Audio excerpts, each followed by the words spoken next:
새해 첫 주 여러분들에게 주시는 말씀은 누가복음 8장 4절부터 18절까지 말씀입니다.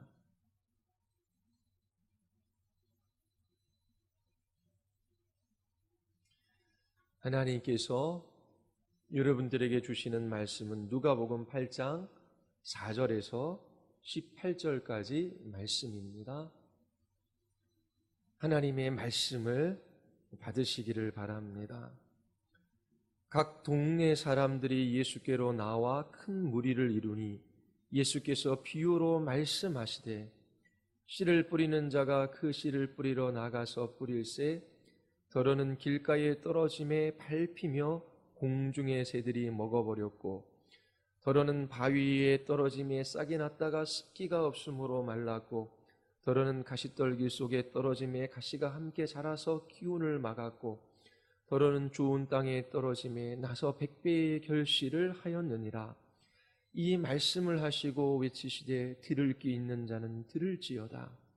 제자들이 이 비유의 뜻을 물으니 이르시되 하나님 나라의 비밀을 아는 것이 너희에게는 허락되었으나 다른 사람에게는 비유로 하나니 이는 그들로 보아도 보지 못하고 들어도 깨닫지 못하게 하려 함이라. 이 비유는 이러하니라. 씨는 하나님의 말씀이요 길가에 있다라는 것은 말씀을 들은 자니 이에 마귀가 가서 그들이 믿어 구원을 얻지 못하게 하려고 말씀을 그 마음에서 빼앗는 것이요 바위 위에 있다는 것은 말씀을 들을 때에 기쁨으로 받으나 뿌리가 없어 잠깐 믿다가 시련을 당할 때에 배반하는 자요 가시떨기에 떨어졌다라는 것은 말씀을 들은 자이나 지내는 중 이생의 염려와 재물과 향락의 기운이 막혀 온전히 결실하지 못하는 자요 좋은 땅에 있다는 것은 착하고 좋은 마음으로 말씀을 듣고 지키어 인내로 결실하는 자니라. 누구든지 등불을 켜서 그릇으로 덮거나 평상 아래 두지 아니하고 등경 위에 두나니 이는 들어가는 자들로 그 빛을 보게 하려 함이라. 숨은 것이 장차 드러나지 아니할 것이 없고 감추인 것이 장차 알려지고 나타나지 않을 것이 없느니라. 그러므로 너희가 어떻게 들을까 스스로 삼가라. 누구든지 있는 자는 받겠고 없는 자는 그 있는 줄로 아는 것까지도 빼앗기리라 하시니라. 아멘. 기도하시겠습니다. 하나님 아버지, 우리 모두 하나님의 말씀 앞에 섭니다.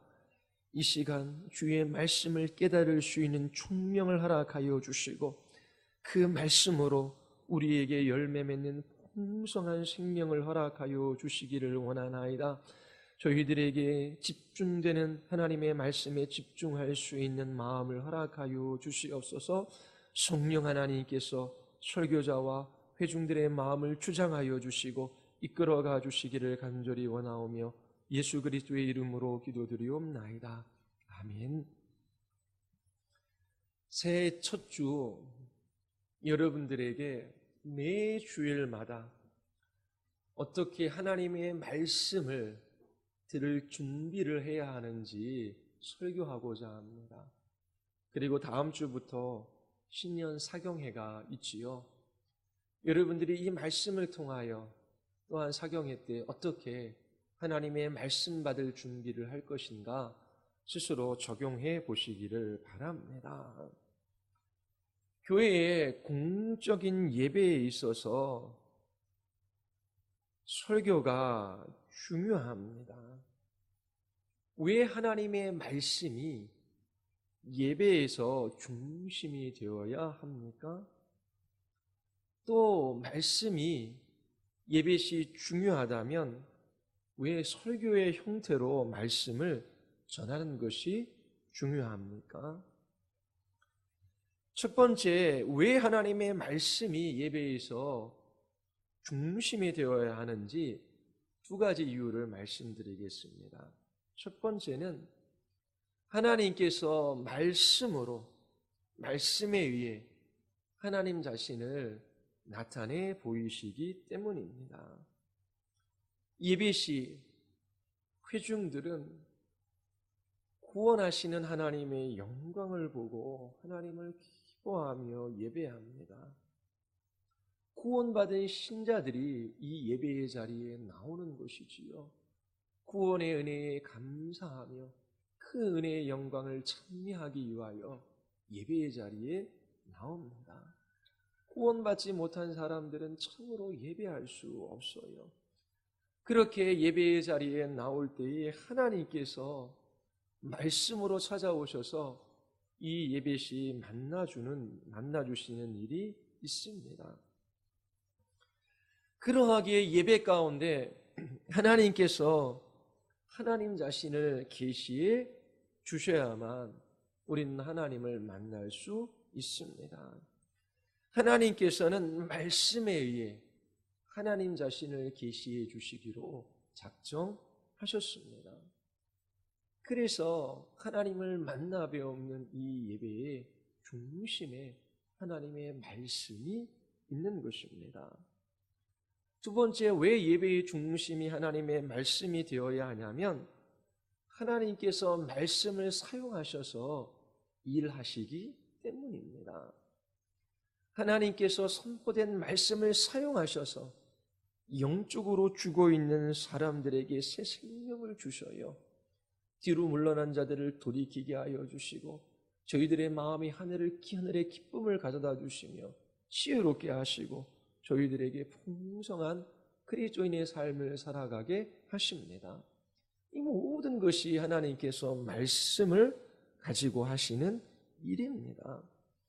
그렇다면 예배 시 그렇게 말씀이 중요하다면 왜 설교의 형태로 이 말씀이 전해져야 합니까? 신구약의 전례가 있습니다.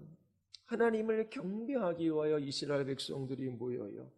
그 자리에는 항상 하나님의 말씀을 읽고 그 뜻을 해석하여 백성을 깨닫게 하는 일이 있었습니다. 신약에서도 아직 신약의 교회가 서기 전 회당에 사람들이 모입니다. 그곳에서 하나님의 말씀을 읽고 그 말씀을 해석하고 적용하는 일들이 일어났습니다.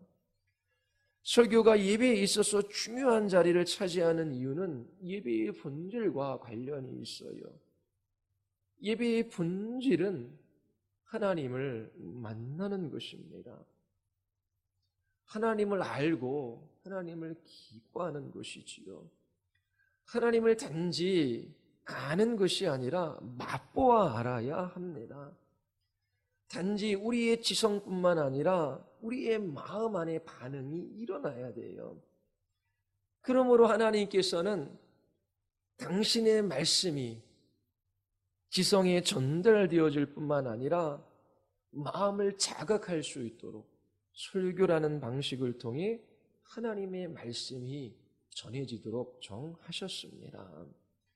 하나님의 말씀이 우리의 지성에 이해되고 우리의 마음에 도달하는 방식은 설교입니다.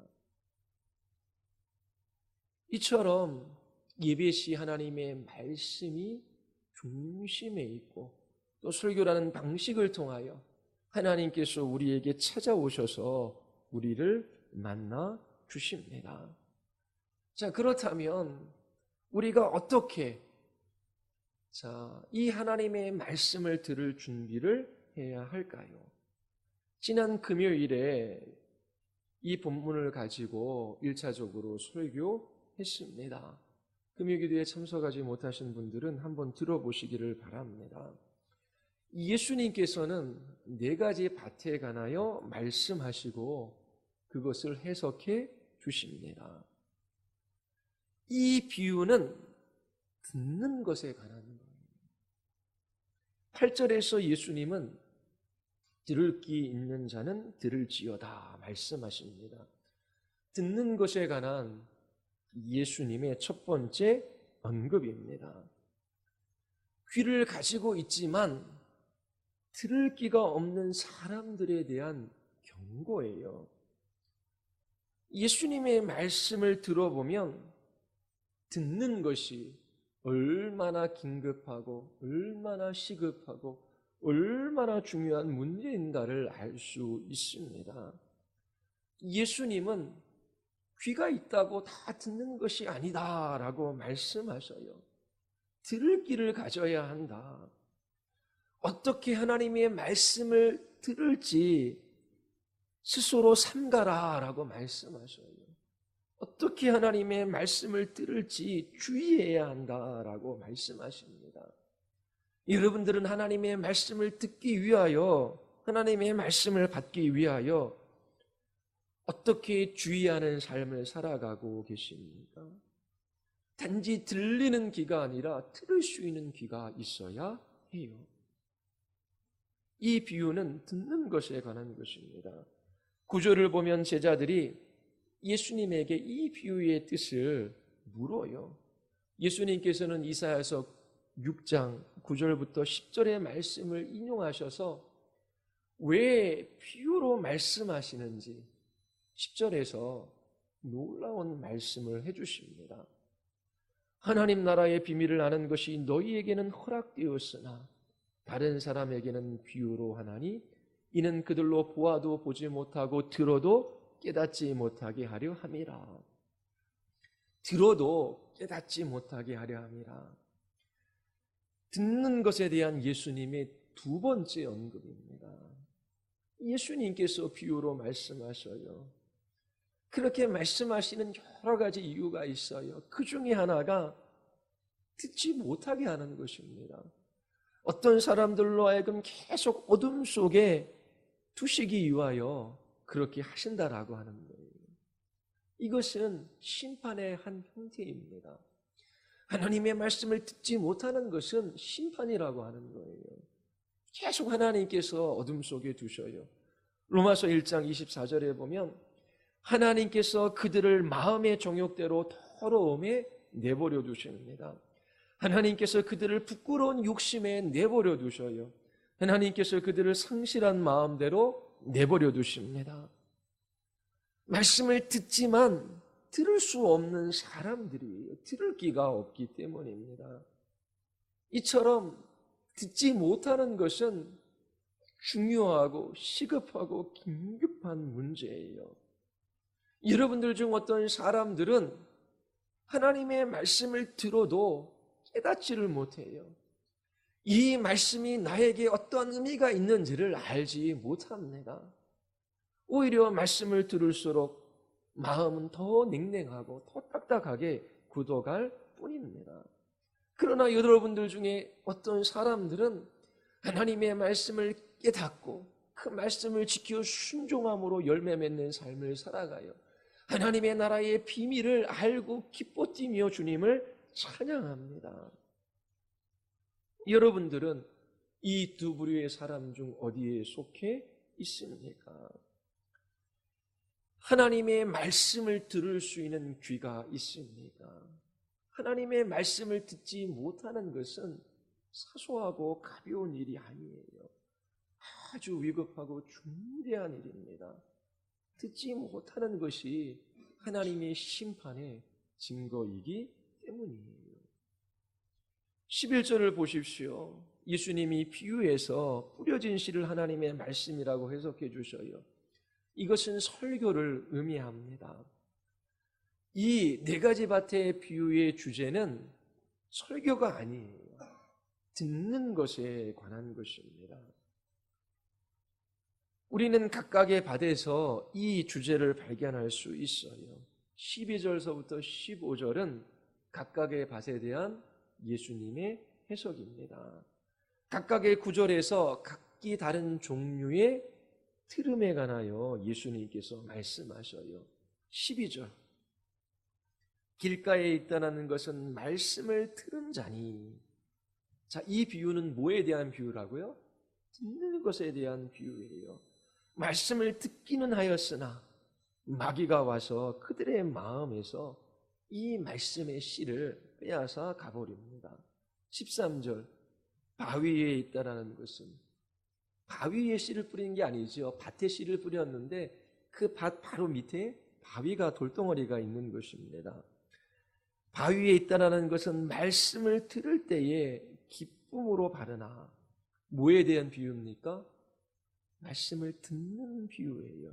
시련이 올 때에 뿌리가 없으므로 그 말씀이 다 말라 죽고 맙니다. 14절 가시떨기에 떨어졌다라는 것은 가시떨기에 씨를 뿌리는 게 아니지요. 밭에 뿌렸는데 가시떨기가 자라나는 것입니다.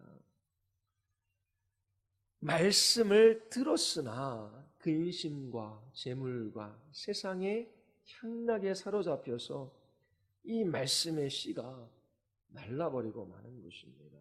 그리고 15절 좋은 땅에 있다라는 것은 착하고 좋은 마음으로 말씀을 듣고, 이 비유는 뭐에 관한 비유라고요? 듣는 것에 관한 비유입니다. 자, 말씀을 듣고 그것을 굳게 간직하고 견디는 가운데 열매를 맺습니다.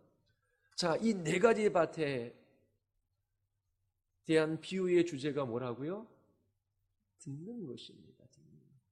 들을 귀 있는 자는 들을지어다. 경고의 말씀입니다. 들어도 깨닫지 못하게 하려 함이라. 듣기는 하였으나 들을 때에 말씀을 들었으나 그 말씀이 그 마음 안에 심겨지지 않는 것을 우리에게 알려주셔요. 자, 하나님의 말씀이 선포될 때에 여러분들은 듣기 위하여 어떻게 해야 할까요?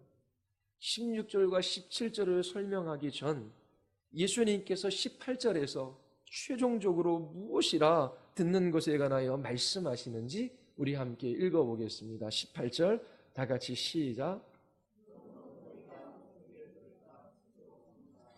누구든지 있는 자는 받겠고 없는 자는 그 있는 줄로 아는 것까지도 빼앗기리라 하시니라. 여러분은 들을 귀를 가지고 있습니까? 착하고 좋은 마음을 가지고 있습니까? 그렇다면 하나님의 말씀을 깨달을 수 있는 총명과 풍성한 열매를 맺을 수 있는 생명을 하나님께서 주실 것입니다. 그러나 여러분들이 들을 귀를 가지고 있지 않다면, 착하고 좋은 마음을 가지고 있지 않다면 여러분들은 가진 줄로 생각하는 것마저 빼앗기고 말 거예요. 어려서부터 교회에서 자랐어요. 복음을 들었어요. 나는 복음을 안다라고 생각합니다. 그러나 마귀가 그 씨를 다 빼앗아 가버렸어요. 나중에 구원받은 사람이 아닌 것이 드러나게 됩니다. 또 시련이 와요. 염려와 재물과 세상의 즐거움으로 인하여 그 말씀의 씨앗이 다 말라버립니다. 결국 들을 귀가 없다면 구원받았다고 생각하지만 구원받은 것이 아님이 드러나요. 말씀을 기쁨으로 받은 적이 있어요. 그러나 들을 귀가 없으면 그가 믿는다라고 생각하지만 나중에 믿음이 없다라고 하는 것이 드러납니다. 자, 결론적으로 예수님은 너희가 어떻게 들을까 스스로 삼가하라. 어떻게 들어야 할지 주의하라 라고 하는 것입니다. 듣는 것이 너무나 중요하다라고 말씀하시는 거예요. 이 듣는 것은 하찮고 사소한 일이 아닙니다. 아주 크고 중요한 일이에요. 구원이 이 듣는 것에 달려있기 때문에 그래요. 마귀가 구원을 얻지 못하게 하려고 그 말씀을 빼앗아가 버립니다. 듣는 것은 소명이에요. 고도의 소명이지요. 자연적으로 이루어지는 것이 아닙니다. 하나님이 주시는 선물이에요. 그러나 찾는 자, 구하는 자, 하나님의 말씀을 듣기 위하여 주의하는 자들에게 하나님께서 들을 귀를 주셔요. 18절에서 어떻게 들어야 할지 주의하라 말씀하시기 때문입니다. 좋은 결실을 맺기 위해 자신이 어떠한 마음밭인가, 어떤 마음과 자세로 말씀을 듣고 있는가 주의 깊게 살펴보아야 합니다. 16절과 17절 말씀을 살펴볼게요. 누가는 이 두 구절을 밭의 비유와 연관하여 말하고 있지요. 사실 누가는 이 두 구절로부터 비유에 대한 결론을 이끌어내고 있습니다.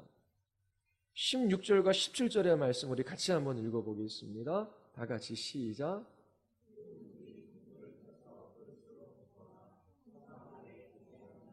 등경 위에 두나니 이는 들어가는 자들로 그 빛을 보게 하려 함이라.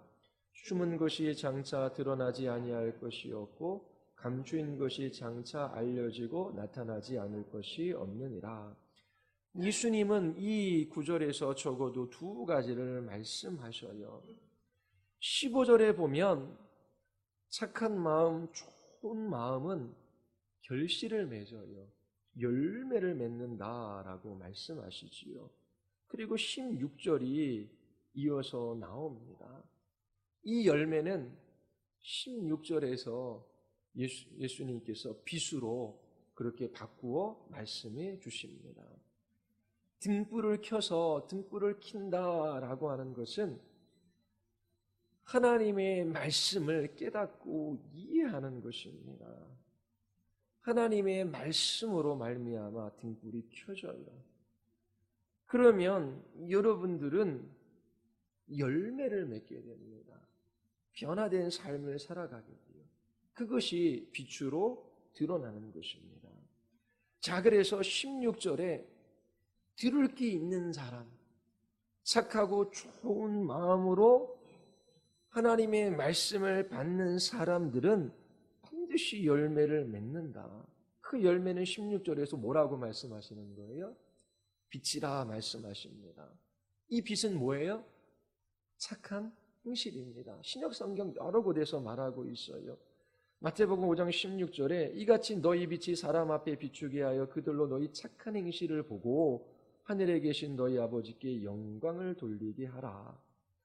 자, 착하고 좋은 마음으로 하나님의 말씀을 받는 사람들은 반드시 열매를 맺어요. 그 열매를 예수님은 빛이라고 해요. 그 빛은 뭐라고요? 신약 성경에서 착한 행실로 해석합니다. 이처럼 16절이 이 듣는 비유와 관련되어져 있어요. 이처럼 예수님께서 열매를 맺는 것은 착한 행실이라 말씀하셔요. 그리고 이 착한 행실이 세상에 비추어 줌으로 사람들은 들어가며 하나님 나라에 들어가며 보게 될 것이다 라고 말씀해 주십니다. 자, 또 하나 이 말씀 속에서 우리가 예수님이 뭘 말씀하시는가 한 가지 더 살펴보겠습니다. 10절에 보면 하나님 나라의 비밀이 너희에게는 허락되었으나 다른 사람에게는 비유로 하나니 그들로 보아도 보지 못하고 들어도 깨닫지 못하게 하려 함이라 말씀하셔요. 마치 하나님의 말씀이 누구에게는 열려있고 누구에게는 닫혀있는 것처럼 보입니다. 하나님의 이 나라의 비밀, 이 복음이 활짝 열려져 있지 않고 반쯤만 열려져 있는 것 같은 뉘앙스로 우리에게 다가옵니다. 하나님의 말씀이 이 하나님 나라의 비밀이 보편적으로 다 제공되어지지 않는 것처럼 그렇게 생각되어지기도 합니다. 그러나 16절, 17절이 그렇게 말하지 않아요. 자, 여러분들이 착하고 좋은 마음으로 하나님의 말씀을 받아요. 그 말씀을 깨닫고 이해하고 그 말씀 속에 열매를 맺는 생명의 부유함을 하나님께서 가져다 주셔요. 자, 그러면 여러분들은 그 삶 속에서 빛을 비추게 돼요. 착한 행실로 나타나게 되는 것이지요. 그러면 그 빛은 감추어집니까? 안 감춰집니까? 반드시 나타낼 수밖에 없음을 17절이 이야기해요. 숨은 것이 장차 드러나지 않을 것이 없고 감추인 것이 장차 알려지고 나타나지 않을 것이 없느니라. 여러분들이 좋은 마음을 가지고 착한 마음으로 하나님의 말씀을 받고 열매를 맺으면 그 빛이, 그 착한 행실이 반드시 여러분들의 이웃, 여러분들의 가족들에게 나타나게 되어져 있어요. 그러면 하나님 나라의 비밀, 하나님 나라의 복음이 감추어진 것이 아니라 그들에게 드러나는 것입니다. 이처럼 열매 맺는 그리스도인의 삶, 빛된 그리스도인의 삶을 보며 저 사람 안에 있는 저 소망이 무엇인가? 그 사람이 착한 삶을 살아가요. 희생하고 봉사하고 섬기며 사랑해요. 도대체 저 사람이 저렇게 살아갈 수 있는 그 힘이 어디에서부터 올까? 저 사람은 어떻게 저렇게 힘든 가운데서도 기뻐하며 노래할 수 있을까? 그가 맺은 기쁨의 열매가 세상으로 퍼져나가는 것이지요. 그가 맺은 믿음의 열매가 사람들에게 보여지는 것입니다. 그가 맺은 소망의 열매가 사람들에게 비추어지는 거예요. 그래서 예수님께서 16절과 17절의 말씀을 통하여 하나님의 복음이, 하나님 나라의 비밀이 반드시 나타날 수밖에 없다라고 하는 것을 지금 말씀하고 계십니다. 예수님이 말씀하시는 것 두 가지.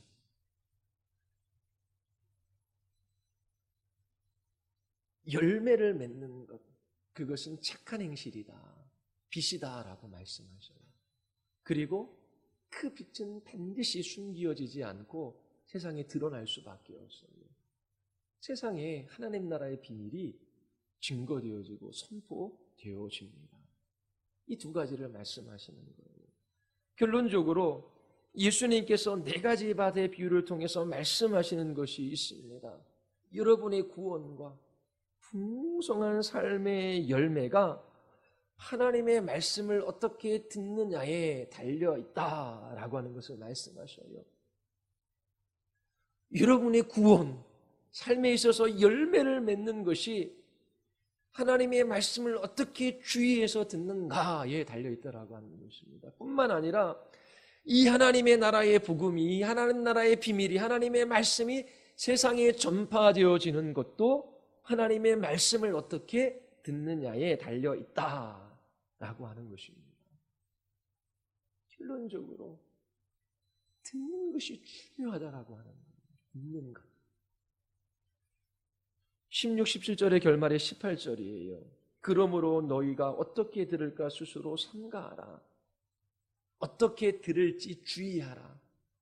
여러분들이 하나님의 말씀을 듣기 위하여 어떻게 준비하는지, 어떻게 주의하는지, 어떻게 들을까 스스로 삼가하는지 여러분들 자신을 한번 살펴보시기를 바랍니다. 교회 공동체에서 회중들에게 주신 소명은 듣는 것입니다. 설교자에게 하나님의 말씀을 선포하는 소명을 주셨죠. 부르신 거예요. 여러분들에게는 듣는 소명을 주셨어요. 너무나 중요합니다. 이 구원이 듣는 것에 달려있기 때문에 그래요. 열매 맺는 것이, 세상에 하나님의 말씀이 퍼져나가는 것이 듣는 것에 달려있어요. 하나님의 영광이 이 듣는 것에 달려있기 때문에 그래요. 그러므로 어떻게 들어야 할지 주의하십시오. 듣는 것을 소명으로 생각해야 하는 것입니다. 자, 그러면 이제 마지막으로 올 2018년 매 주일마다 우리는 공적으로 하나님이 허락하신 이 예배당에 모일 거예요. 이 예배당에 모일 때에 그냥 듣는 것이 아니라 들을 기가 있어야 돼요. 어떻게 하나님의 말씀을 들을까 주의해야 합니다. 자, 그러면 어떻게 하나님의 말씀 들을 준비를 해야 할까요? 몇 가지 여러분들에게 권고의 말씀을 드릴 거예요. 짧은 말씀이지만 매우 중요하고 가치 있는 것들입니다. 잘 들으시고 여러분들의 삶을 살펴보시기를 바랍니다. 그리고 다음 주에 가정에서 그리고 숙모임에서 함께 나눠보시기를 바라요. 우선 주일 예배 시 어떻게 하나님의 말씀을 들을 준비를 해야 하는지 말씀드릴게요. 특히 토요일 저녁과 주일 오전, 그리고 교회에 오는 길에, 그리고 예배당에 들어왔을 때 무엇을 해야 하는지 말씀드리겠습니다. 여기에서 확대해서 여러분들이 사경에 어떻게 말씀을 들을 준비를 해야 하는지 적용해 보시기를 바랍니다. 첫 번째, 하나님께서 착하고 선한 마음을 주시도록 기도하십시오. 의지는 마음의 지배를 당합니다. 마음은 사랑하는 것에 끌려가요. 이 세상에 있는 것들을 사랑하면 우리의 의지는 세상으로 움직이게 되어져 있어요. TV 보고, 영화 보고, 우리 학생들 게임하고, 오락하고, 그리고 놀러 다니는 것. 그 마음이 세상을 사랑하기에 의지가 그곳으로밖에 움직이지 않아요. 어른들도 마찬가지지요. 이 세상에 있는 것들이 즐거워요, 사랑해요. 의지가 그렇게 움직이는 것입니다. 먹고 마시며 눈으로 보고 귀로 듣고 즐기는 것에 자기 자신의 의지가 움직여요. 그러면 어떻게 우리가 의지를 돌이킬 수 있습니까? 듣는 것에 구원이 달려있는데요. 하나님께서 새로운 마음을 주셔야 돼요. 이것을 위해 기도해야 합니다. 새로운 마음을 주셔야 기쁨으로 여호와를 섬기며 노래하면서 그의 앞에 나아갈 수 있습니다. 에스겔서 36장 26절에 또 새 영을 너희 속에 두고 새 마음을 너희에게 주되 하나님 우리에게 새 마음을 주시옵소서. 예레미야 24장 7절 내가 여호와인 줄 아는 마음을 그들에게 주어서 하나님께서 우리에게 이러한 마음을 주시도록 구해야 합니다. 하나님 저에게 새 마음을 주시옵소서. 하나님을 아는 마음을 주시옵소서. 저의 마음이 세상으로 흘러가지 말게 하여 주시고 하나님을 향하게 하여 주시옵소서. 저에게 착하고 좋은 마음, 겸손하고 온유한 마음을 주시옵소서. 열매 맺는 마음을 주시옵소서. 그렇게 토요일 저녁, 주일 오전 또 이 예배당에 와서 그렇게 하나님 앞에 기도하시기를 바랍니다. 분주한 마음으로 예배당에 와서 그 말씀을 들을 수가 없어요. 어떻게 들어야 할지 삼가 주의하라 주께서 말씀하십니다. 이렇게 기도하는 것이 하나님의 말씀을 들을 준비를 하는 것입니다. 두 번째, 하나님의 말씀을 묵상하십시오. 하나님을 향한 갈망을 불러일으키는 성경 구절, 또 여러분들의 마음을 따뜻하게 하는 그러한 신앙 서적을 읽으십시오. 언제?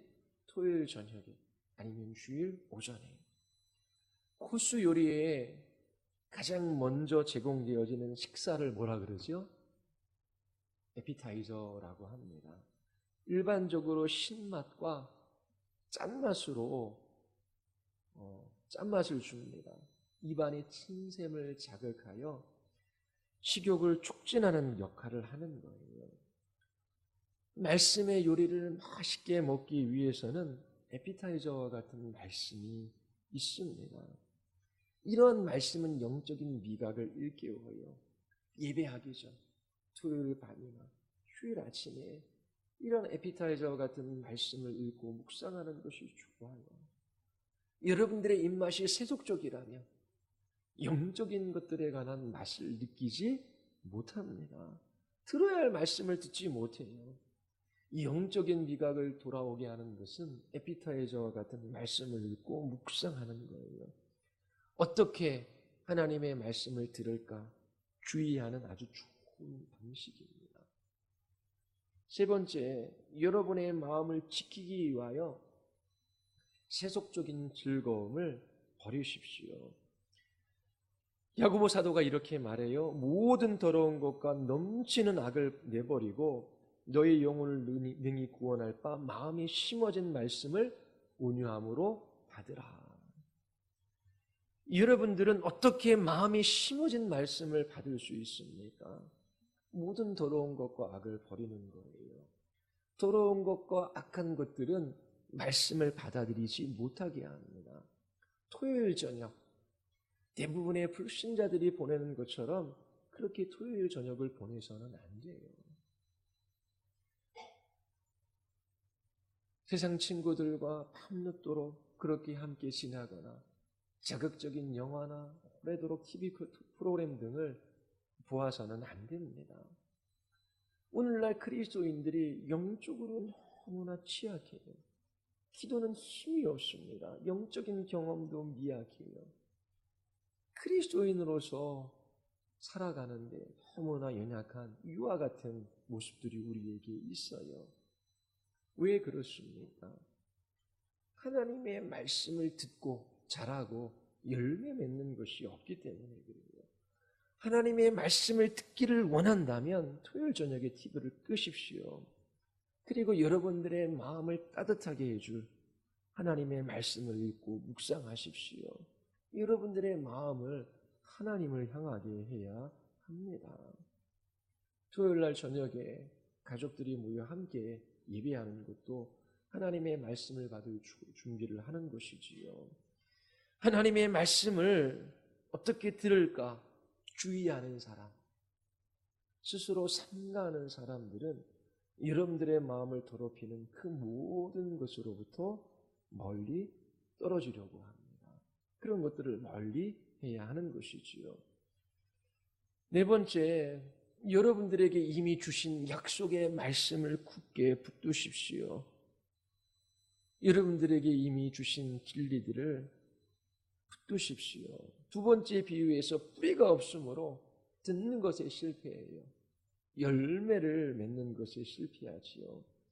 하나님의 말씀을 듣는 데 있어서 필요한 뿌리가 무엇일까요? 예레미야 17장에 보면 여호와를 의지하며 의뢰하는 그 사람은 복을 받을 것이라. 그는 물가에 심어진 나무가 그 뿌리를 강변에 뻗치고. 하나님을 믿는 믿음이 바로 뿌리입니다. 들음은 믿음에서 나는 것이지요. 또 믿음은 더 좋은 들음을 낳습니다. 하나님께서 주신 약속의 말씀을 암기하십시오. 그리고 여러분들에게 주신 그 약속의 말씀,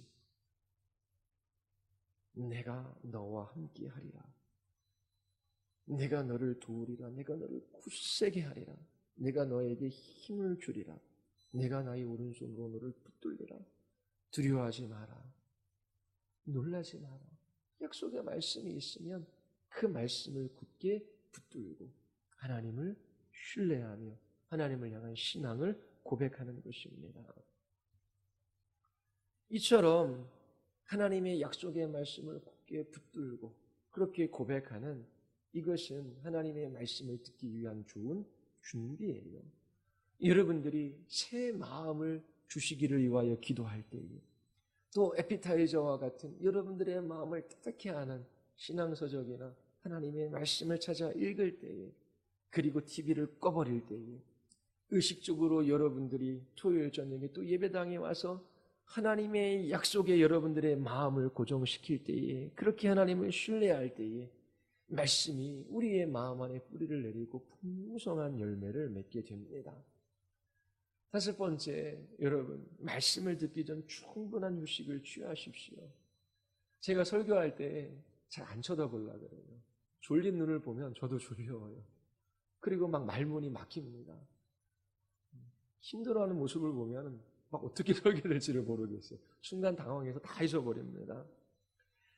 뚜렷한 정신으로 딱 허리를 펴고 선포되어지는 하나님의 말씀을 들어야 돼요. 토요일 저녁 너무 늦게 잠자리에 들어요. 주일날 늦게 일어날 수밖에 없죠. 또 예배 시간에 늦게 됩니다. 그러면 말씀을 들을 준비를 하는 것이 아니에요. 조금 일찍 일어나 주일을 준비하십시오. 예배는 주일에 여러분들이 할 수 있는 여러 가지 일들 중 하나가 아니에요. 주일에 예배하는 것이 가장 중요하며 어떻게 보면 모든 일이 되어야 합니다. 예배는 해치우고 학원에 가서 공부하거나 아니면 가족들하고 나들이 가는 그런 날이 주일이 아니에요. 다음 날이 수능이라고 한번 생각해 보십시오.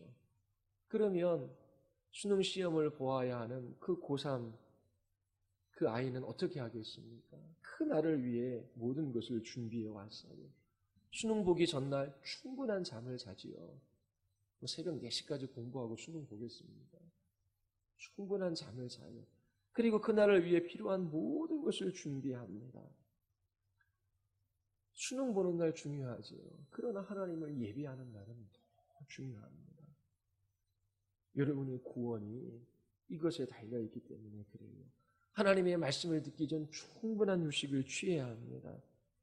이런 것들이 어떻게 들을까 삼가 하는 좋은 방식입니다. 또 하나, 여섯 번째, 서로를 향해 불평하거나 비판하거나 상처 주는 말을 삼가해야 해요.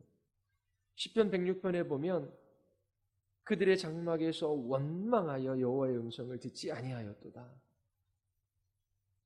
원망하는 말을 하거나 비판하거나 불평하거나 아니면 그 마음에 상처를 내면 말씀이 잘 들리지 않아요. 토요일 저녁이나 주일 오전 또 차를 타고 가족들과 함께 예배당에 오는 그 시간에 서로의 마음이 상하지 않도록 불평하거나 원망하거나 서로의 잘못을 비판하지 마십시오. 화가 나는 일, 또 말다툼을 일으킬 수밖에 없는 상황이라면 잠시 묻어두고 주일이 지난 후 그 문제를 하나하나 잘 이야기하고 풀어나가는 지혜가 필요합니다. 잘 안 될 때가 있지요. 마음이 상해서 교회에 왔어요. 원망하는 마음도 들고 비판하는 마음도 들어요. 그때에 상한 마음을 가지고 하나님 앞에 이렇게 기도하십시오. 주님, 타인의 눈에 있는 티가 아니라 내 눈에 있는 들보를 보게 해 주시옵소서. 저의 마음을 겸비하게 하시고 정결하게 하여 주시옵소서. 주님의 눈으로 보게 하시고 주님의 마음을 품게 하여 주시옵소서. 그렇게 기도해야 합니다. 그리고 이 예배당에 나갈 때에 잘 배우고자 하는 겸손하고 온유한 마음으로 나와야 합니다. 마음에 심어진 말씀을 온유함으로 받으라라고 말씀하셔요. 하나님의 말씀 앞에 자기 자신을 낮추십시오. 주님, 주께서 말씀하시면 무엇이든지 제가 듣고 순종하겠나이다. 주님의 말씀이 생명의 말씀입니다. 주님의 말씀이 나로 살게 합니다. 주의 말씀으로 나를 가르치시고 교훈하시고 나를 정결하게 하시고 바르게 하여 주시옵소서. 주님 저에게 말씀하여 주시옵소서. 그렇게 겸비하고 온유한 마음으로 주께 나와 말씀을 들을 때에 열매를 맺는 삶을 살아갈 수 있습니다. 또 하나, 이제 예배당에 들어서면 여러분들의 마음을 하나님께 집중하십시오. 가만히 하나님이 하나님 되심을 묵상하십시오. 들어올 때에 사람들하고 가벼운 눈인사만 하세요. 그리고 시선을 사람들에게 두지 말고 하나님께 집중하십시오. 잠잠히 기도하는 가운데 하나님을 추구하십시오. 그리고 나서 예배를 마친 후 친절하게 서로에게 인사하십시오. 예배전 전심으로 하나님을 추구하고 예배전 전심으로 성도들을 돌아보시기를 바랍니다. 어떤 교회는 예배하기 전 화기애애해요. 커피를 뽑아들고 예배당에 들어와서 마시고 인사하고 그리고 깔깔대고 웃고 지난 한 주간에 있는 얘기도 하고 큰 소리로 오면은 손을 들고 반갑게 인사하고 그러다가 따당 타종이 울리면 그때 예배 드리기 위하여 자리를 앉는 교회도 있어요. 어떻게 보면 화목한 교회인 것 같지요. 그러나 그렇게 함으로 잃어버리는 것이 많을 수 있어요. 위대하고 거룩하시며 놀라우신 하나님에 대한 영적인 미각을 잃어버릴 수 있습니다. 시편 46편 10절에 이르기를 너희는 가만히 있어 내가 하나님됨을 알지어다. 여러분 언제 가만히 있어 하나님됨을 알 수 있습니까? 예배하기 전 이곳에서 큰 소리로 인사하거나 다른 사람들하고 이야기를 나누지 말고 잠잠히 하나님이 하나님 되심을 묵상하십시오. 예배당이 하나님의 영광에 대한 열정으로 가득 찰 수 있도록 잠잠히 하나님이 하나님 되심을 묵상하며 마음을 하나님께 집중하십시오. 벌써 어느 교회든 예배당에 딱 들어가 예배 시작하기 전 보면 영적인 분위기라는 것이 있어요. 냉담한 침묵이 있고 열정으로 가득 찬 침묵이 있습니다. 한 영혼 한 영혼 예배당에 들어서자마자 하나님 앞에 겸손히 그 마음을 낮추며 하나님을 온 마음으로 갈망하며 하나님이 하나님 되심을 인정하고 고백하고 묵상합니다. 그 침묵의 열정이 온 예배당에 가득해요. 그래서 예배당에 딱 들어서는 순간 그곳에 하나님을 갈망하는 그 예배의 열정이 가득한 것을 직감적으로 딱 느낍니다. 그런 거 느끼고 보셨습니까? 그 있어. 금요일 날에도 예전에도 많이 경험한 건데 하나님 앞에 간절히 기도하는 무리들이 있습니다. 좀 늦게 와서 예배당 문을 딱 열고 들어갈 때에 그 하나님을 찾고 구하고 그렇게 기도하는 그곳에 하나님이 함께 하심이 그 마음에 딱 경험되어지는 그런 때들이 있어요. 그것은 성도 한 사람 한 사람이 사람에게 시선을 빼앗기는 것이 아니라 하나님께 마음을 고정하고 열정적인 침묵으로 하나님을 갈망할 때에 그 열정이 온 예배당에 가득 차고 그곳에 하나님이 함께 하심을 그렇게 영적으로 감각할 수 있는 것입니다. 예배당에 오면 늦게 오지 마시고 말씀 들을 수 없어요. 분주하게 그렇게 해서 기도하십시오. 그리고 누가복음 설교하잖아요. 한 달락씩이요. 설교된 본문을 미리 묵상하십시오. 그리고 찬송의 가사도 나오잖아요. 찬송가 가사를 묵상하셔도 좋습니다. 그렇게 그 마음을 하나님께 고정해야 합니다. 또 이제 예배가 시작됩니다. 그러면 생각해야 돼요. 생각해야 됩니다. 찬양의 가사를 생각하며 찬양해야 돼요. 기도할 때에 그냥 가만히 있는 것이 아니라 마음으로부터 단어 하나하나를 기어 올려 그렇게 그 단어의 생각을 집어넣어 하나하나 고백해야 합니다. 그리고 선포되어지는 말씀을 그냥 듣는 것이 아니라 생각하며 들어야 돼요. 형제자매 여러분, 생각하는 데는 아이가 되지 마십시오. 아기는 아이가 되고 생각하는 데는 어른이 되십시오. 디모데에게 또 바울이 이렇게 말합니다. 내가 하는 말을 생각하여 보아라. 주님께서 모든 것을 깨닫는 능력을 그대에게 주실 것이다. 잘 듣는 것은 생각하는 것입니다. 여러분이 듣는 것을 생각하십시오. 자, 마지막으로 하나만 더 말씀드릴게요. 돈이나 음식이나 이 세상의 그 어떤 것보다 더욱더 하나님의 말씀을 갈망하십시오. 예배당에 들어서면 잠잠하시기를 바랍니다. 기도하거나 설교, 본문이나 찬송가의 가사를 묵상하십시오. 하나님이 하나님 되심을 여러분들이 고백하시기를 바랍니다. 그리고 시편 19편 10절과 11절의 말씀을 기억하세요. 금 곧 많은 순금보다 더 사모할 것이며 꿀과 송이꿀보다 더 달도다. 또 주의 종이 이것으로 경고를 받고 이것을 지킴으로 상이 크니이다. 여러분, 순금, 이 땅에서 돈을 많이 벌 때 행복하지요. 장사하시는 분, 장사가 잘 돼서 막 그냥 돈통에 돈이 쌓여요. 행복하고 즐겁잖아요. 저도 저희 외삼촌 가게에 가서 한번 아르바이트를 한 적이 있습니다. 새벽부터 저녁에 이르기까지 한 번도 자리에 앉아보지 못하고 열심히 서빙한 적이 있어요. 대학교 때. 밤에 죽는 줄 알았습니다. 다리가 너무 아파서 눈물이 나더라고요. 하루 종일 서 있었는데, 새벽부터. 근데 너무 장사가 잘 되니까 막 돈이 쌓이는 거예요. 장사가 잘 되면 주인이 신나잖아요. 돈을 버는 재미가 있어요. 그런데 그것과 비교할 수 없는 이 순금보다 더 사모할 것이 있는데 그것은 하나님의 말씀이에요. 또 세상에 즐거움을 주는 것이 있어요. 드라마도 재미있고 영화도 재미있고 또 친구들과 만나 술 한잔하고 옛날 얘기하는 것도 재미있고 즐거워요. 여러 가지 재미있고 즐거운 일들이 있어요. 자신을 즐거워하게 하는 것이 있어요. 그런데 꿀, 송이꽃보다 더 달콤한 즐거움이 하나님의 말씀이 있습니다. 주님의 말씀이에요. 그러하기에 어떻게 하나님의 말씀을 들을까 잘 주의하시기를 바랍니다. 다른 어떤 것을 구하는 것보다 하나님의 말씀을 구하십시오. 지식을 불러 구하며 명철을 얻으려고 소리를 높이며 은을 구하는 것 같이 그것을 구하며 감추어진 보배를 찾는 것 같이 그것을 찾으며 여호와 경외하기를 깨달으며 하나님을 알게 되리니. 가족들하고 외식하고 함께 여행하고 놀러가는 것도 재밌지요.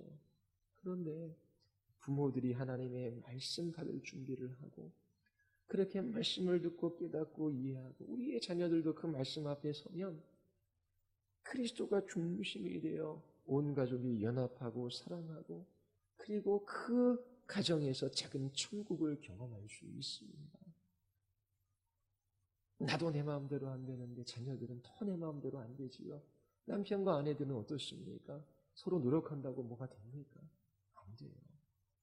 하나님이 창조하셨고 창조 주신 하나님 앞에 생명의 말씀을 들을 수 있어야 합니다. 그때에 자라고 열매를 맺고 섬기고 사랑하고 연합하고 가정과 이 교회 공동체가 작은 천국임을 하나님께서 맛보게 하셔서 주님 나라 이루어질 것을 더 소망하게 하시는 겁니다. 하나님은 우리가 하나님 말씀 듣기를 원하셔요. 듣고 자라 풍성한 열매를 맺음으로 여러분들의 삶의 빛을 하나님 나라에 들어오는 사람들이 보기를 원하십니다. 자, 2018년 올 한 해 하나님의 말씀을 어떻게 들을까 스스로 삼가십시오. 스스로 주의하십시오. 들리는 것이 아니라 들어야 합니다. 들을 길을 주셔야 돼요. 어떻게 하나님의 말씀을 들을까 자신을 살피며 예배와 사경회를 준비하시기를 바랍니다. 하나님께서 이처럼 준비된 마음에 총명을 주시고 열매 맺는 생명을 주셔서 풍성한 열매를 통하여 하나님의 영광을 나타내게 하십니다. 우리 같이 기도하시겠습니다.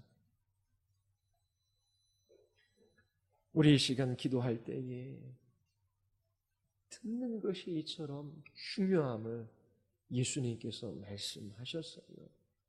여러분 어떻게 스스로 삼가하는지, 어떻게 들을 준비를 하는지, 어떻게 듣는 것에 주의하는지 여러분들의 삶을 살피시기를 바랍니다. 하나님 올 한 해 우리의 예배 가운데 하나님 말씀으로 찾아오셔서 만나 주시옵소서. 또 하나님 사경회에 정말 구원하시는 하나님의 영광, 그 위대함과 탁월하심을 보게 하셔서 하나님 한 분으로 인하여 만족하며 기뻐하며 저희들이 사랑하며 섬기는 사람들로 나타나게 해달라.